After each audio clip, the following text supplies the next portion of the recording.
새벽 공기가 아직 차가운 작은 시골 교회예요. 창문으로는 농과 산이 희미하게 보이고 예배당 안에는 노란 불빛만 조용히 켜져 있습니다. 그 예배당 한가운데 검은 코트를 걸친 한 노인이 헌금함 앞에 서 있어요. 지갑을 열어보니 꼬깃꼬깃한 10,000원짜리 4장과 1,000원짜리 3장, 도합 43,000원이 전부입니다. 그는 그 중에서 10,000원짜리 2장을 천천히 꺼내어 헌금 봉투에 넣습니다. 봉투를 접는 손이 약간 떨려요. 나머지 23,000원은 이발도 하고 목욕탕도 한번 다녀오고 며칠 밥을 때우면 끝일 돈입니다. 이 남자는 불과 몇 년 전만 해도 벤츠를 타고 다니던 사람이었어요. 70평 아파트에 살면서 1억 헌금을 증거로 내세우며 간증하던 이른바 헌금 왕 장로였습니다. 사람들이 부러워했고 목사님들도 강단에서 그를 자주 칭찬했지요.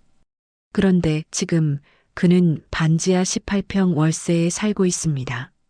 성도들 앞에 앉아 있는 것조차 부끄러워 오랫동안 교회 문턱도 넘지 못했던 사람입니다.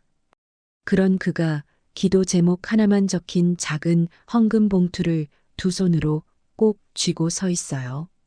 봉투를 헌금함에 넣는 순간 그의 마음이 웬일인지 뜨겁게 달아오릅니다. 하나님, 1억보다 이 2만 원이 제게는 더 크고 소중한 헌금입니다. 속으로 그렇게 고백하는데 눈가가 저절로 젖어옵니다.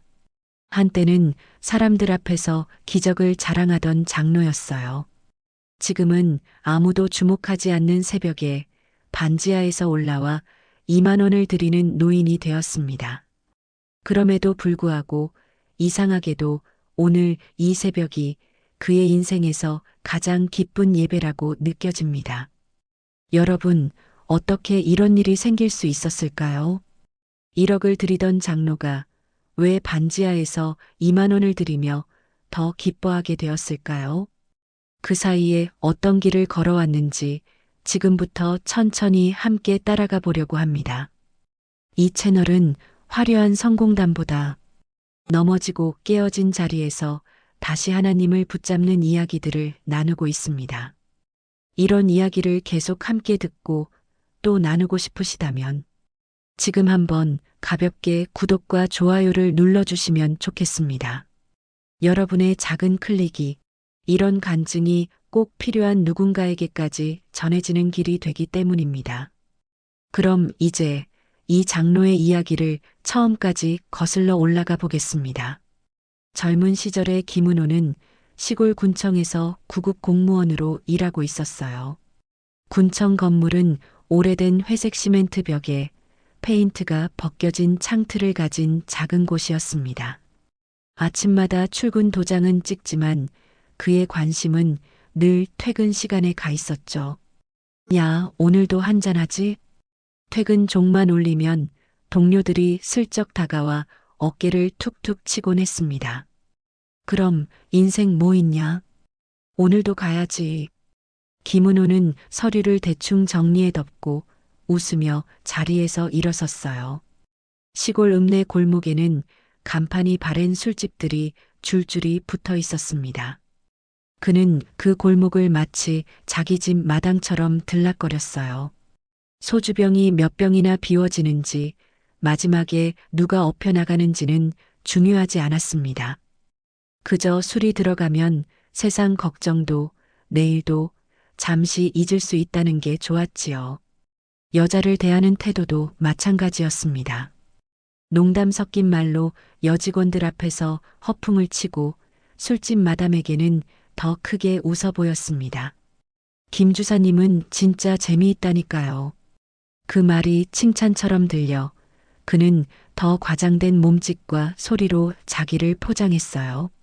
하지만 혼자 자취방으로 돌아오는 길 어두운 골목을 지나면 묘한 허전함이 밀려왔습니다. 머릿속 한구석에는 중학교 때 다니던 미션스쿨 예배당이 떠오를 때가 있었어요. 친구들과 손뼉 치며 찬양하던 시절, 선생님께 칭찬 듣던 얼굴 말입니다. 그러나 그는 그 기억이 올라올 때마다 일부러 고개를 흔들었습니다. 지금은 그런 거 생각할 때가 아니야.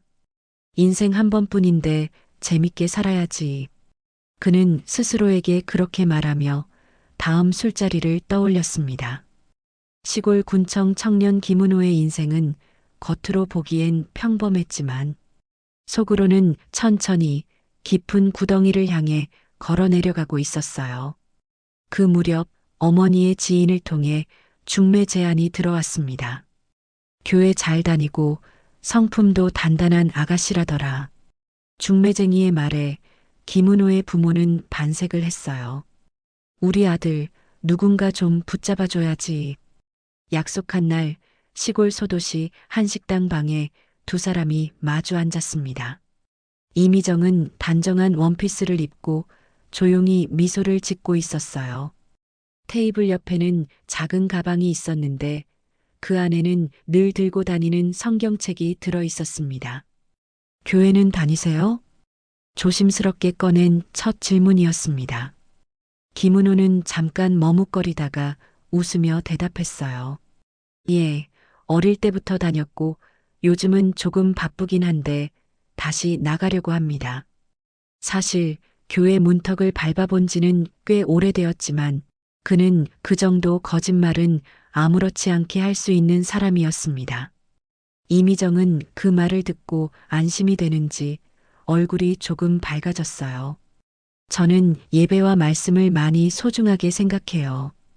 그런 마음을 나눌 수 있으면 좋겠어요. 식사는 조용히 진행되었습니다. 대화 주제는 어린 시절, 가족 이야기, 앞으로의 꿈에 관한 것들이었지요.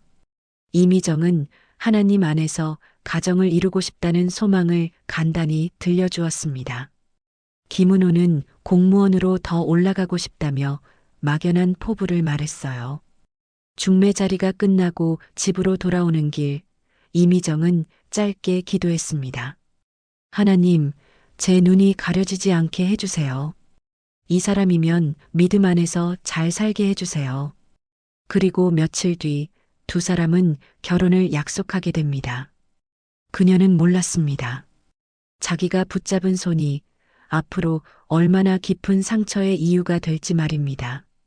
결혼 초 겉으로 보이는 모습은 평범해 보였습니다. 군청에 출근하는 남편, 아침상을 차려주는 아내, 아직 아이는 없지만 웃음이 오가는 집. 시골 교회 성도들은 새 신랑 새 신부라며 부부를 반갑게 맞이했어요. 그러나 시간이 조금씩 흐르면서 약속과는 다른 모습들이 드러나기 시작했습니다. 주일 아침, 이미정은 예배 준비를 마치고 남편을 깨웠습니다. 여보, 우리 오늘은 같이 가요. 결혼하고 처음 맞는 주일이잖아요. 피곤해. 다음에 가.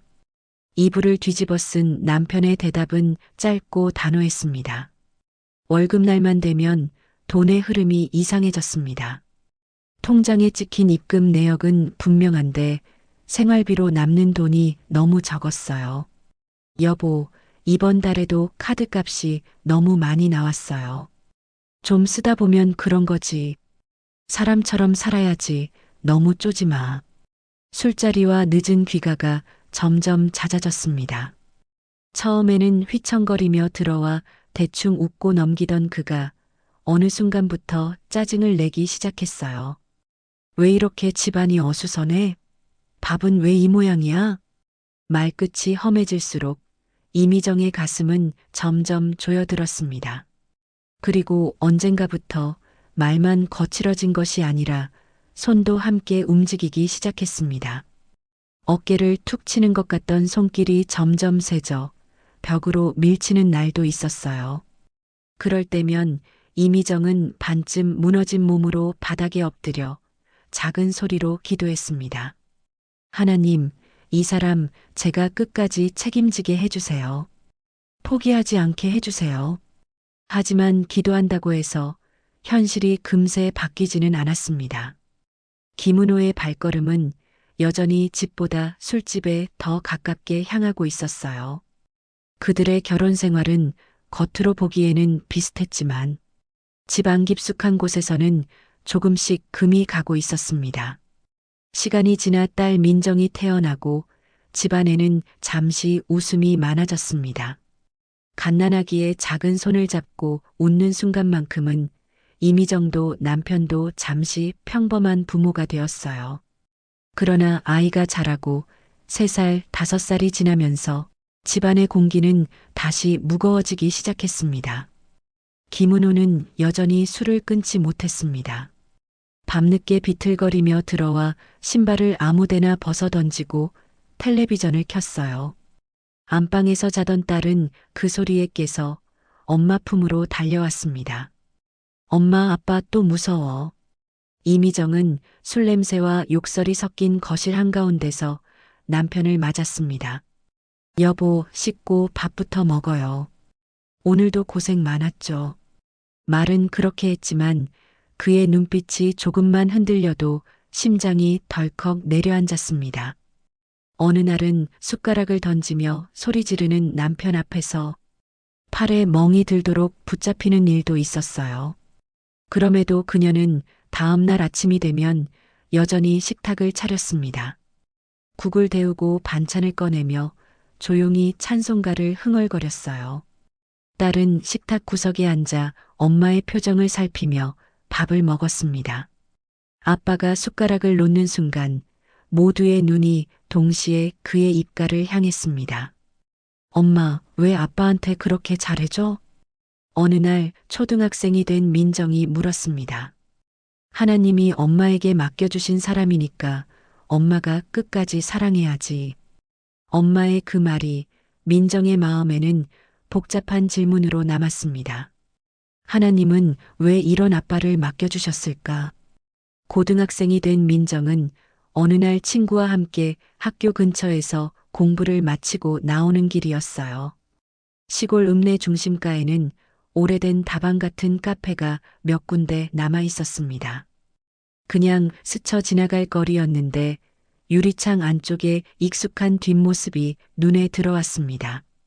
정장을 입은 중년 남자가 낯선 여자와 마주 앉아 웃고 있었어요.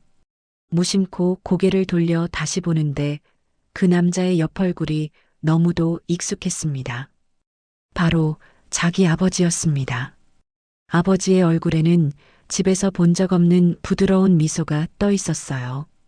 낯선 여자가 손등을 쓰다듬자 그는 거부하지 않고 오히려 손을 포개었습니다.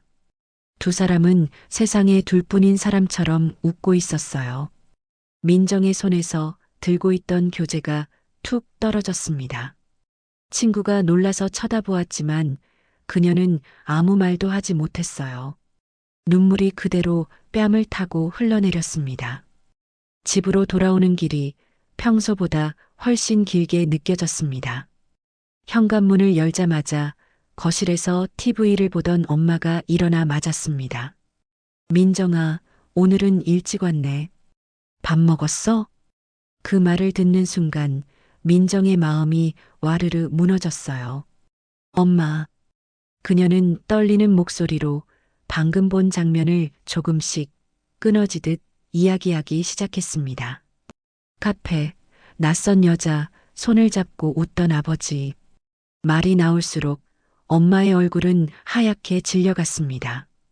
그날 밤 집안에는 텔레비전 소리도 웃음소리도 없었습니다. 기도하는 엄마의 흐느낌만이 얇은 벽을 타고 조용히 번져갔습니다. 그리고 이 집의 균형은 그날을 기점으로 완전히 흔들리기 시작했어요. 민정이는 결국 폭발했습니다. 나 이런 집에서 못 살아. 아빠 꼴도 보기 싫어. 방문을 쾅 닫았다가 잠시 후 문을 박차고 나와 캐리어를 꺼내기 시작했어요. 민정아, 진정하고 얘기하자. 너 지금 너무 흥분했어. 이미정의 목소리는 떨렸습니다. 그러나 민정의 손은 멈추지 않았어요. 옷을 대충 던져넣고 세면도구를 챙기고 지갑을 넣었습니다. 현관 앞에서 신발을 신으려는데 이미정이 딸의 팔을 붙잡았습니다. 민정아, 밤이야. 어디로 가려고 그래, 제발, 엄마랑 같이 있으면서 생각하자. 민정은 울면서 그 손을 뿌리쳤습니다. 엄마는 왜 이런 아빠를 계속 감싸? 나 더는 못 보겠어. 문이 쾅 닫히고 복도를 울리며 발소리가 멀어졌습니다. 이미정은 문에 기대선 채 소리내어 울 수조차 없었어요. 눈물만 뺨을 타고 흘러내리며 바닥에 떨어졌습니다. 그 시간 술 냄새를 풍기며 들어온 김은호는 집안 공기가 이상하게 차갑다는 걸 느꼈습니다. 거실에는 캐리어를 꺼냈다가 밀어넣은 자국이 남아 있었고 아내는 현관 앞에서 그대로 주저앉아 있었습니다. 도대체 무슨 일이야? 그의 목소리에도 술 기운이 남아 있었지만 이미정의 눈은 제정신으로 그를 바라봤어요. 당신 바람난 거 민정이가 봤어. 다 알고 나갔어. 지금 집을 나갔습니다. 그 말이 떨어지는 순간 머릿속이 하얘졌습니다. 뭐라고? 민정이가 지금 어디 있다고? 평소 같으면 변명부터 했을 텐데 그날만큼은 아무 말도 떠오르지 않았어요. 그는 급하게 구두를 다시 신고 계단 쪽으로 뛰어나갔습니다. 복도 끝 창문으로는 밤하늘과 희미한 가로등 불빛이 보였어요. 민정아. 계단을 내려가던 그는 젖어있던 한 칸을 제대로 보지 못했습니다. 발이 헛디디는 순간 몸이 공중으로 붕 떠오르는 느낌이 들었습니다. 곧이어 무릎과 팔 그리고 발목이 계단 모서리에 차례대로 부딪히는 충격이 몰려왔어요. 입에서 짧은 신음이 새어나왔고 세상이 한순간 빙글 돌았습니다. 아내의 비명소리가 멀리서 들려왔습니다. 여보, 여보. 꺾여버린 발목 쪽으로 칼로 찌르는 듯한 통증이 밀려왔어요. 그렇게 딸을 찾으러 나선 그 밤에 그의 인생은 또 한 번 계단 아래로 굴러 떨어지고 있었습니다. 구급차 안은 싸늘한 공기와 짧은 무전 소리로 가득했습니다. 붉은 불빛이 창밖으로 휙휙 지나가고 들것 위에 누운 김은호는 숨을 고르게 쉬려고 애를 썼어요. 환자분, 조금만 참으세요. 거의 다 왔습니다. 구급대원의 말이 멀게 들렸습니다. 시내 종합병원 응급실에 도착하자 의사와 간호사들이 그를 둘러싸고 분주하게 움직였습니다. 발목 X-레이 먼저 찍고 기본 혈액 검사하고 수술 준비하세요. 짧은 지시들이 오고 갔습니다. X-레이 결과는 명확했습니다. 발목 골절 심합니다. 수술해야 합니다. 의사가 차트를 넘겨보며 말했어요. 이미정은 긴장된 얼굴로 그 옆에 서 있다가 겨우 이해하고 대답했습니다. 그런데 수술 전 기본 피검사와 간 기능 검사를 진행하던 의사의 표정이 서서히 굳어졌습니다. 컴퓨터 화면을 한 번 더 확대해서 보고 다시 한번 수치를 확인했어요. 이상한의 의사가 혼잣말처럼 중얼거렸습니다. 보호자분, 잠깐 여기 좀 앉으세요. 의사는 이미정을 진료실 옆 의자에 앉게 했습니다. 피검사 결과 간 수치가 너무 높습니다. 단순히 술 때문에만 그런 수준이 아닙니다. 정확한 상태를 보기 위해 CT 촬영과 추가 검사가 필요합니다. 이미정은 얼굴이 하얗게 질렸습니다. 무슨 큰 병일 수도 있다는 말씀이신가요? 지금은 단정할 수 없고요. 조직 검사 결과를 봐야 합니다.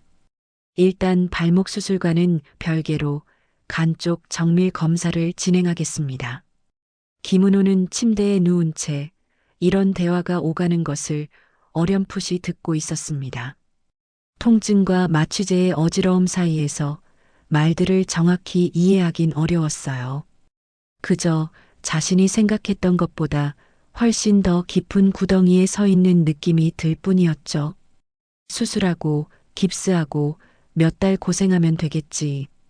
처음에는 그렇게 쉽게 생각했습니다. 그러나 복도에서 들려오는 낮은 의사들의 목소리, 간이 조직 검사 같은 단어가 귓가에 남았습니다.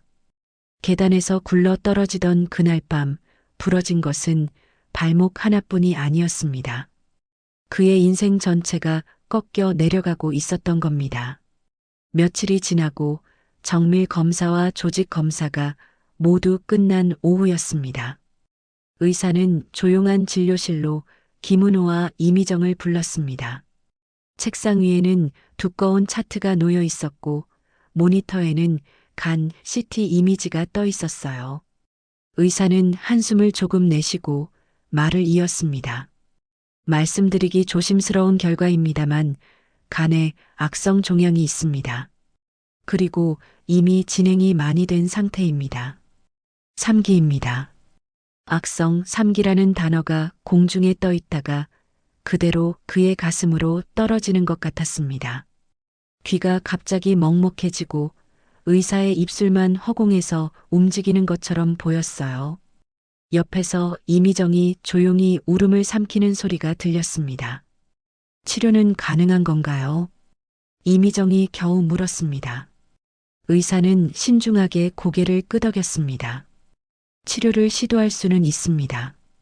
하지만 쉽지는 않을 겁니다.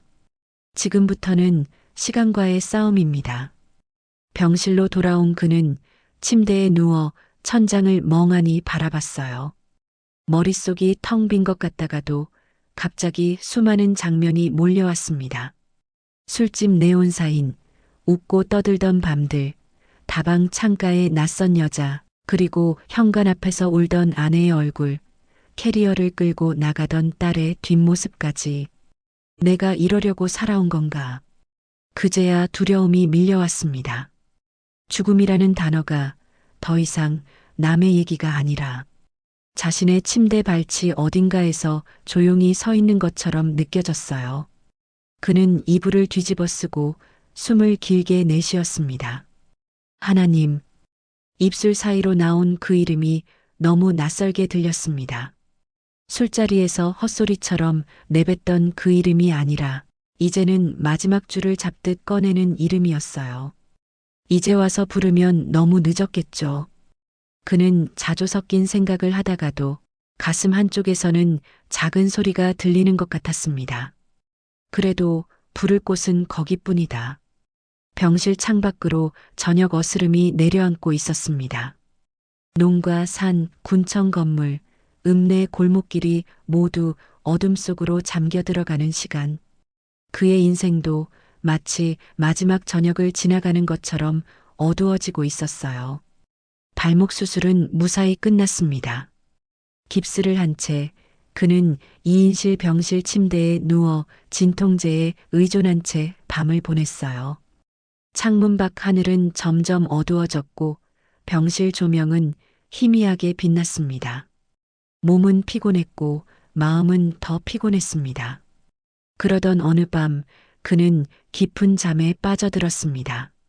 잠인지 꿈인지 분간하기 어려운 상태에서 눈앞에 낯익은 장면이 펼쳐졌어요.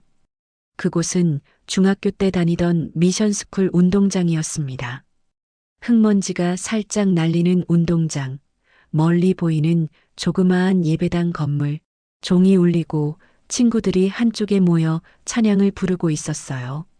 교복을 입은 어린 김은호가 그 가운데 서 있었습니다. 손뼉을 치며 찬양을 인도하고 친구들을 전도하려고 여기저기 뛰어다니던 시절이었죠. 그의 얼굴은 지금과 너무 달랐습니다. 눈빛이 맑았고 웃음에는 욕심이 아니라 기쁨이 담겨 있었어요. 야, 오늘 예배 끝나고도 남아서 기도하자. 꿈속의 어린 김은호가 친구에게 말했습니다. 목사님은 그런 글을 볼 때마다 웃으며 머리를 쓰다듬곤 했지요. 우리 선교부장 참 든든하다. 그때 꿈의 배경이 갑자기 어두워졌습니다. 운동장 멀리서 부모님의 모습이 걸어오는 것이 보였어요. 집사였던 아버지와 어머니는 교회보다는 성적표를 더 소중히 여기는 얼굴이었습니다. 고등학교 들어가면 교회는 조금 줄여야 한다. 공부가 우선이다. 대학 가서 돈 벌고 자리 잡으면 그때 다시 다녀도 늦지 않는다. 익숙한 목소리가 꿈속에서 다시 재생되었습니다. 그리고 장면이 바뀌었습니다. 깊고 어두운 구덩이 같은 곳에서 부모님의 실루엣이 아래로 떨어져 가고 있었어요. 손을 뻗어 잡으려고 해도 손이 닿지 않았습니다. 그 순간 누군가의 음성이 들려왔습니다. 그때 내가 너를 택했다. 짧지만 울림 있는 목소리였습니다. 나는 너를 잊지 않았다. 그 말과 함께 운동장, 예배당, 부모님의 얼굴, 술집 네온사인과 다방 창가 깨진 계단까지 모든 장면이 한꺼번에 섞여 돌았습니다. 그는 꿈속에서 숨이 막혀올 것 같은 답답함을 느끼며 천천히 눈을 떴습니다. 눈을 떴을 때 병실은 캄캄한 밤이었어요. 창문 너머로는 희미한 가로등 불빛만 보였습니다. 옆 침대에서는 누군가의 규칙적인 숨소리가 들리고 있었습니다. 그는 한동안 천장을 멍하니 바라보다가 갑자기 가슴 깊은 곳에서 무엇인가 치밀어 오르는 것을 느꼈습니다. 그동안 잊고 살았던 기억들, 외면하고 살았던 장면들이 꿈과 함께 한꺼번에 몰려온 탓이었어요. 하나님, 그는 낮게 그러나 분명하게 입을 열었습니다. 암을 고쳐달라, 살려달라 그런 말, 지금은 감히 못하겠습니다. 목소리가 떨렸습니다.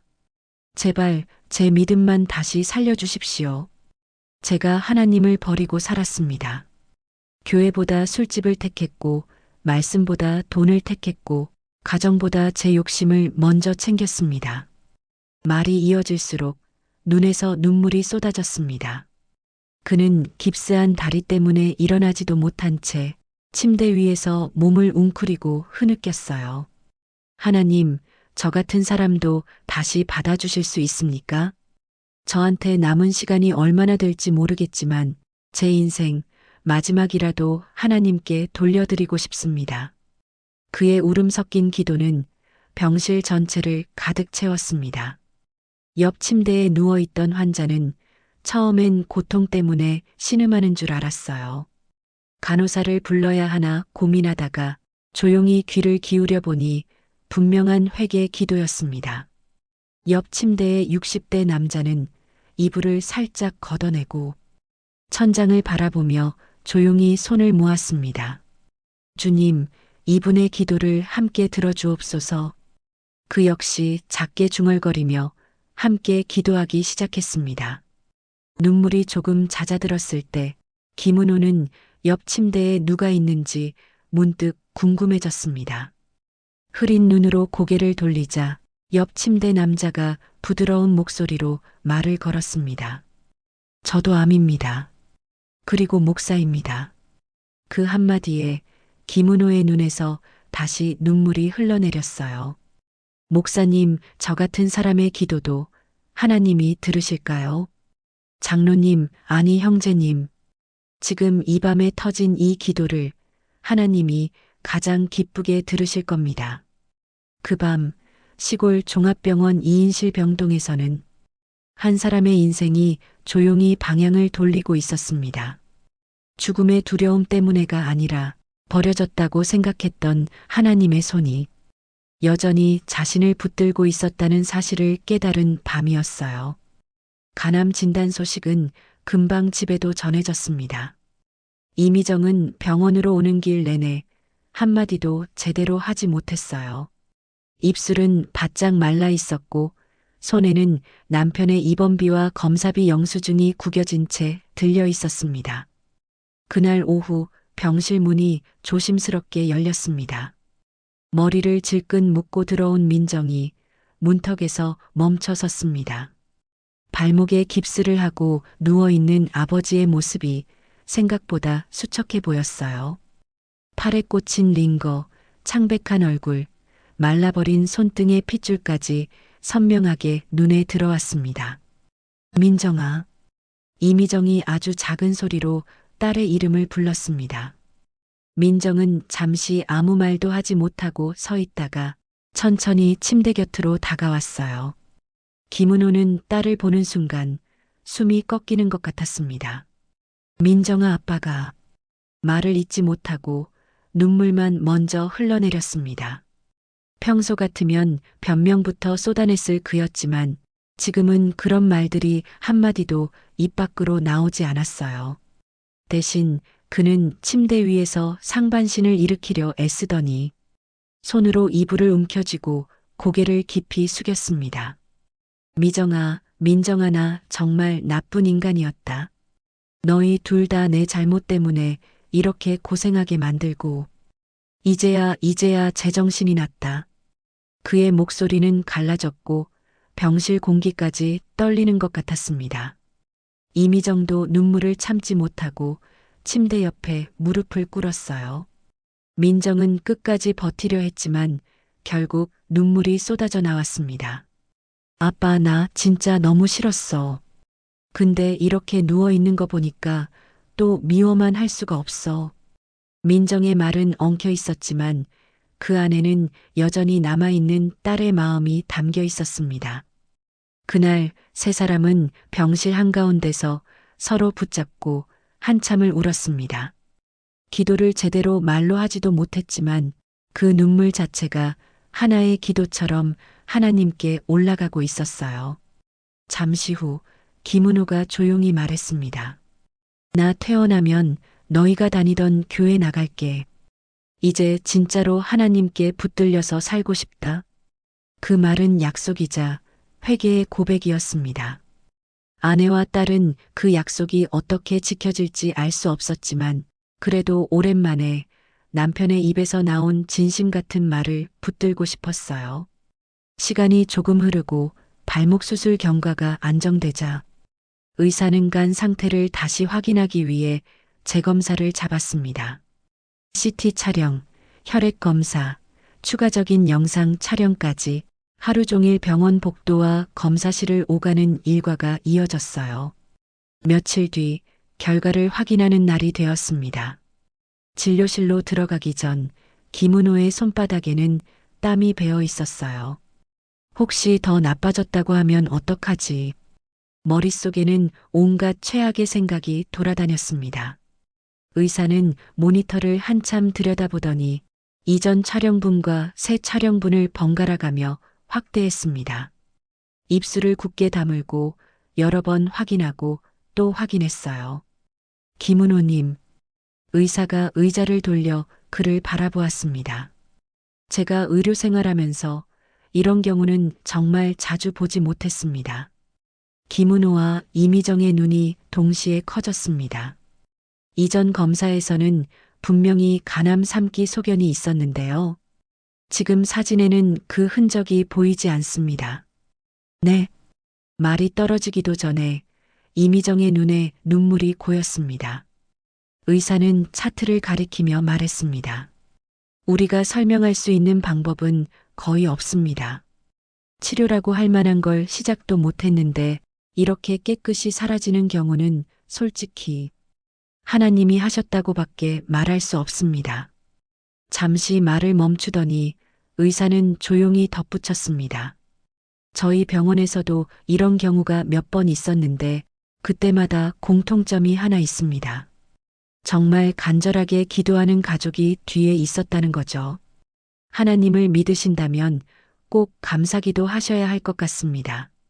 김은호는 몸을 약간 앞으로 숙인 채 아주 여러 번 고개를 숙였습니다. 선생님 감사합니다. 정말 감사합니다. 진료실 문을 나오는 순간 복도가 이상하게 흔들려 보였습니다. 양손으로 얼굴을 감싸고 울지도 웃지도 못한 채 그는 한참 동안 그 자리에 서 있었어요. 살려주셨구나.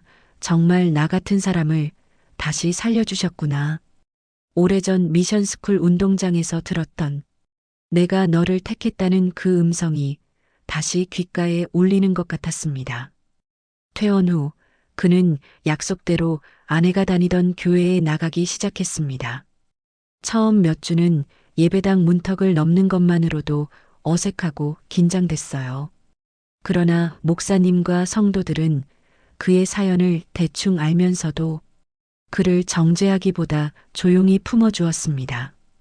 어느 주일 목사님이 이런 제안을 했습니다. 장로님, 아니 아직은 집사님이시죠. 암에서 회복하신 간증을 우리 교인들과 나눠주실 수 있겠습니까? 처음에는 망설였습니다. 술과 여자 이야기도 해야 하고 가정에서의 죄도 함께 떠올라야 했기 때문입니다. 그럼에도 그는 하나님이 하신 일을 숨기고 싶지 않았어요. 강단에 서자 예배당이 조금 작아 보였습니다. 손에 쥔 마이크가 약간 떨렸지만 그는 천천히 입을 열었습니다. 저는 죽을 수밖에 없는 자리까지 갔던 사람입니다. 간암 3기 진단을 받고 계단에서 굴러 떨어지고 딸은 집을 떠나고 아내의 눈물은 마를 날이 없었습니다. 말을 이어가던 그는 재검사 날 의사의 말을 떠올렸습니다. 근데 하나님이 저를 다시 살려주셨습니다. 의사가 말했습니다. 이건 우리가 한 일이 아닙니다. 하나님이 하셨습니다. 그래서 저는 이제 제 인생을 하나님께 드리기로 했습니다. 성도들은 눈물을 훔치며 그의 이야기를 들었습니다. 예배 후 많은 이들이 다가와 손을 잡고 말했어요. 집사님, 정말 은혜 받았습니다. 앞으로 더 하나님께 귀하게 쓰임 받으실 거예요. 그 말들이 너무 기분이 좋아 김은호는 점점 더 교회에 자주 발을 들이게 되었습니다.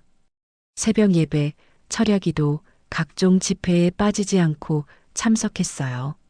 말씀을 듣는 시간보다 뜨겁게 기도하며 체험하는 순간들을 더 사랑하게 되었습니다. 간암에서 회복된 지 몇 년이 지났을 때였습니다. 성실하게 일하던 그는 어느새 5급 사무관 자리까지 올라가 있었어요. 주변에서는 부러움 섞인 시선으로 그를 바라봤습니다. 그러나 그의 마음에는 다른 욕심이 자라나고 있었습니다. 남은 인생 더 크게 쓰임 받고 싶다. 하나님을 위해 더 큰 헌금도 하고 더 큰 일을 해보고 싶다.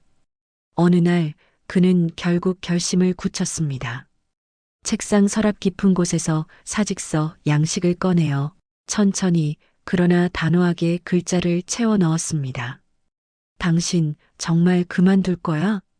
이미정은 걱정스럽게 물었습니다.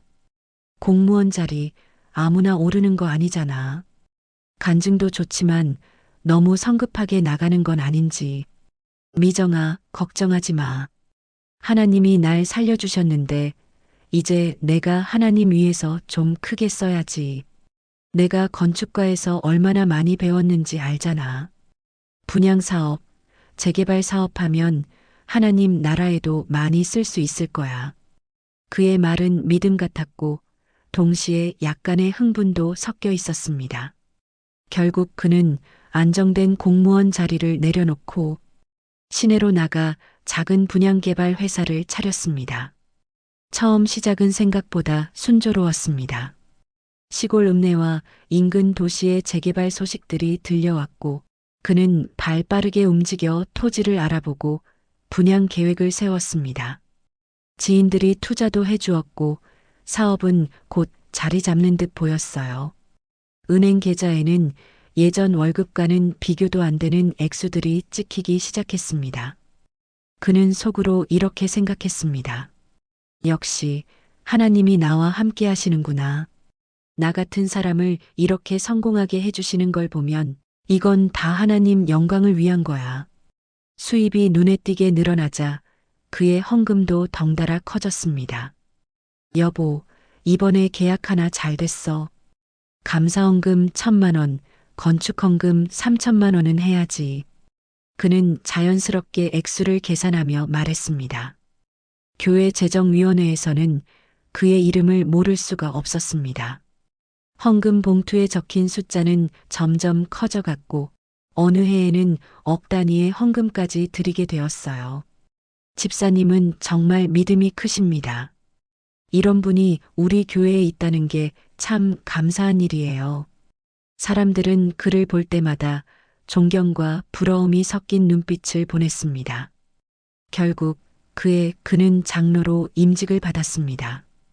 임직식 날 목사님이 안수하는 순간 그는 생각했습니다. 드디어 여기까지 왔구나. 하나님이 내 인생 정말 특별하게 쓰시는구나. 장로가 된 후에도 그의 헌금과 기도 소리는 더 커졌습니다. 철야 기도 시간 누구보다 큰 소리로 방언으로 기도했고 집회 때마다 눈물로 간증을 나누었습니다. 사람들은 그를 간증의 사람, 헌신의 사람이라고 불렀어요. 하지만 언제부턴가 그의 손에는 성경이 자주 보이지 않았습니다. 말씀을 깊이 묵상하는 시간보다 간증 집회 스케줄과 사업 약속을 맞추는데 더 바빠졌어요. 하나님이 나와 함께 하시니까 이렇게 잘 되는 거지. 속으로 그렇게 생각할수록 말은 더 굵어졌습니다. 믿음으로 나가면 하나님이 책임지십니다. 아멘 크게 하셔야 됩니다. 그의 입술은 여전히 하나님을 말했지만 그 마음 깊은 곳에는 하나님보다 기적과 성공이 더 큰 자리를 차지하기 시작하고 있었습니다. 모든 게 잘 되고 있다고 믿고 있던 어느 해 뉴스에서는 이상한 단어들이 자주 나오기 시작했습니다. 금융, 불안, 부동산 시장 급락, 대출 규제 강화 같은 자막들이 TV 화면 아래를 떠다녔어요.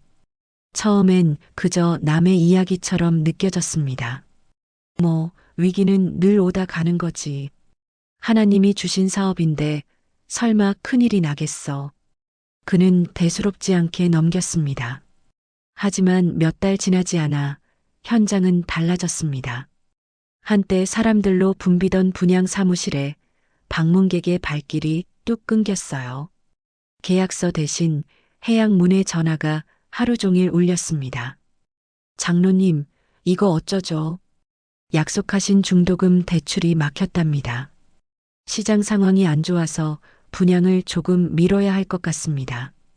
은행과 시공사, 투자자들의 목소리가 하나같이 무겁게 들려왔습니다. 그가 손 떼는 것마다 잘 되던 시절은 지나가고 줄줄이 막히고 틀어지는 일들이 한꺼번에 몰려왔습니다. 어제까지 자산으로 보이던 것들이 오늘은 빚의 다른 이름처럼 느껴졌어요. 사무실 책상 위에는 미분양 현장을 찍어 만든 홍보 팸플릿이 쌓여갔습니다. 다 팔릴 줄 알았던 아파트 단지들이 밤마다 불 꺼진 채 서 있는 모습이 그의 머릿속에 떠올랐습니다. 하나님, 왜 이러십니까?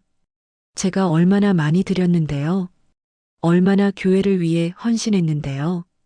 기도는 점점 원망과 혼란으로 섞여갔습니다. 결국 견디지 못할 순간이 찾아왔습니다.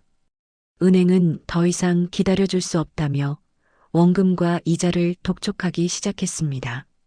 한때 자랑이었던 차는 가장 먼저 팔아야 할 목록에 이름을 올렸어요. 여보, 이 차 정말 팔아야 해? 이미정이 조심스럽게 물었지만 김은호는 더 이상 버티기 어렵다는 걸 알고 있었습니다. 그래, 이제는 우리 형편에 안 맞는 거야.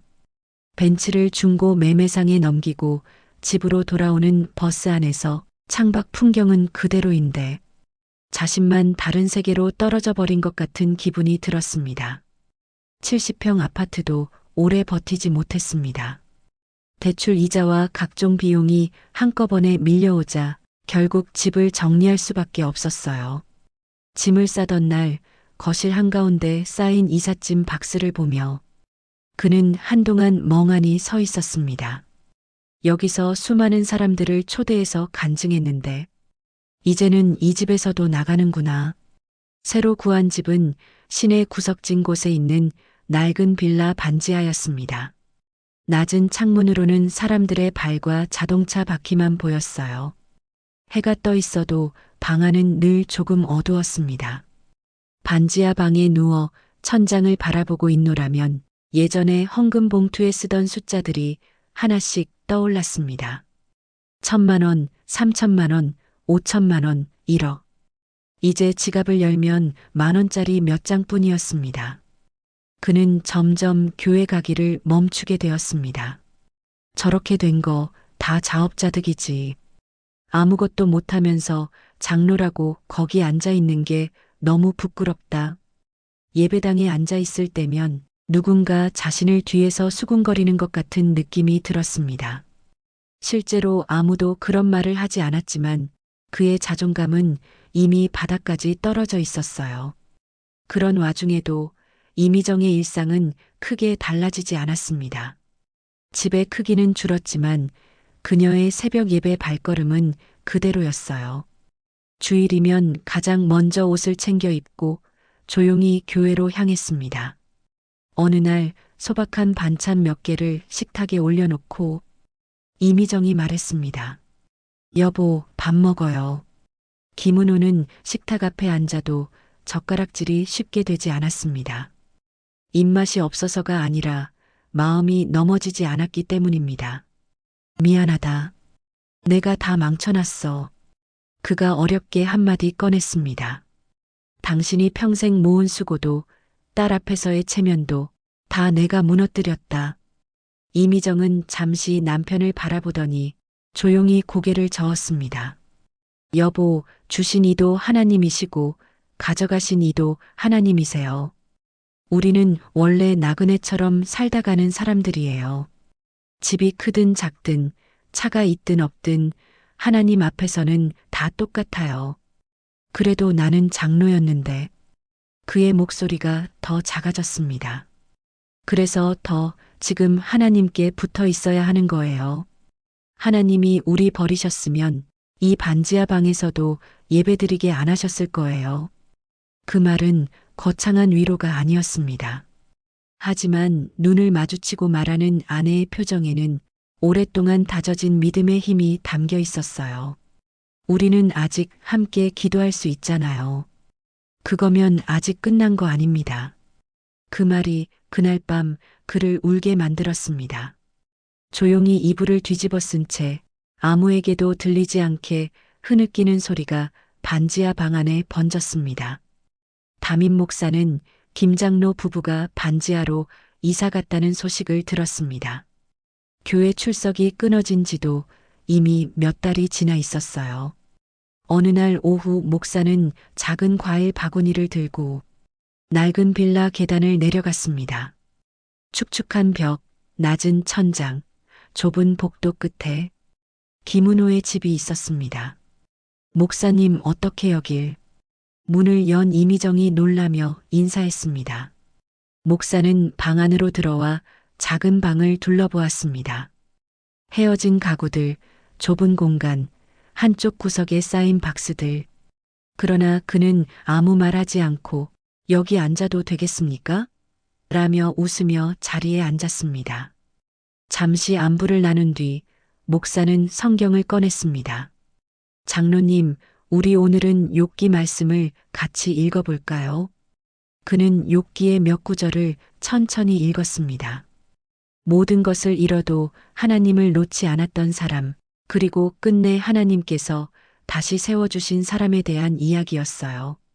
장로님, 하나님은 장로님의 집과 사업만 보시는 분이 아닙니다. 장로님 한 사람을 그냥 사람으로 사랑하십니다. 그 말이 김은호의 가슴에 묵직하게 박혔습니다. 목사는 설교를 하지 않았습니다. 그저 함께 기도하고 짧은 찬송을 부르고 다음에 또 오겠다는 말만 남기고 돌아갔어요. 목사가 다녀간 뒤 탁자 위에는 성경책 하나가 남았습니다. 며칠 동안 그대로 덮인 채 위에 얇은 먼지층이 차곡차곡 쌓여갔습니다. 하지만 방 안을 지나갈 때마다 그는 무심코 그 책을 한 번씩 쳐다보게 되었습니다.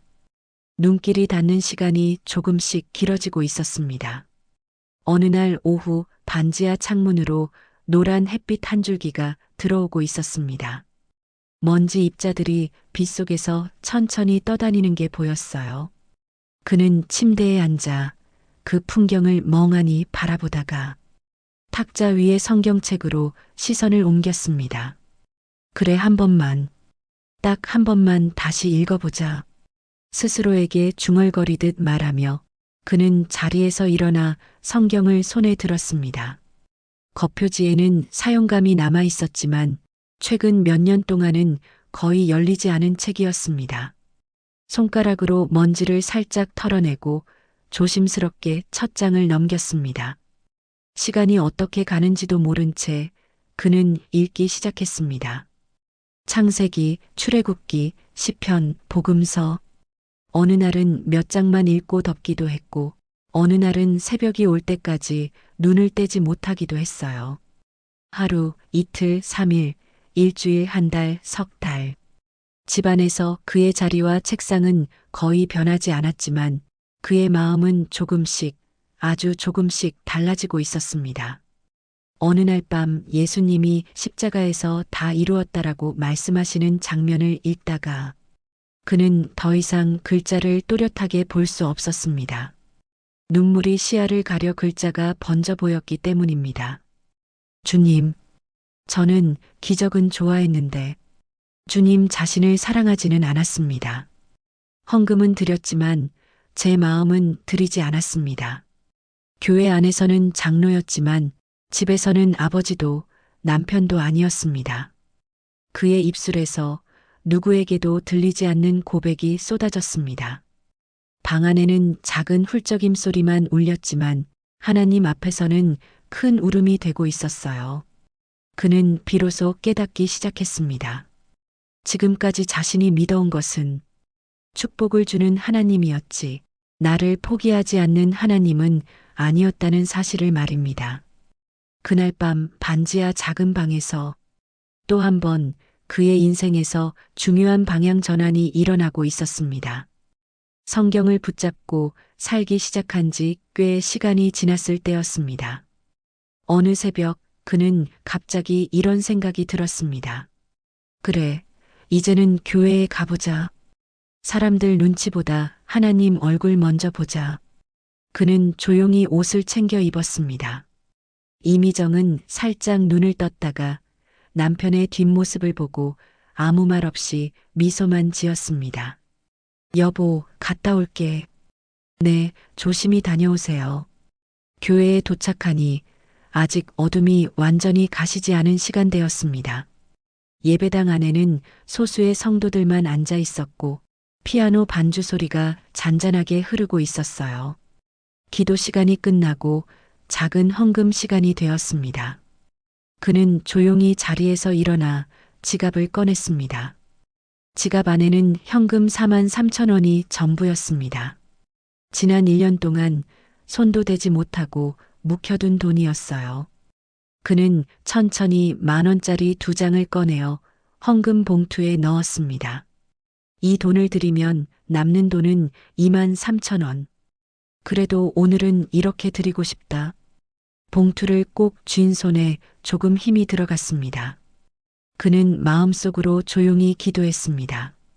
하나님, 이건 제 생에 처음 드리는 진짜 헌금 같습니다. 1억을 드릴 때보다 마음이 더 조심스럽고 더 기쁩니다. 받아주세요. 헌금함 앞에 서서 그는 봉투를 조심스럽게 넣었습니다. 그 순간 이상하게도 가슴이 뜨거워졌습니다. 눈물이 또르르 흘러내렸지만 이번에는 부끄럽지 않았어요. 예배가 끝날 때까지 그는 의자 끝에 앉아 눈을 감은 채 조용히 감사만 했습니다. 하나님, 이렇게 다시 나오게 하신 것만으로도 감사합니다.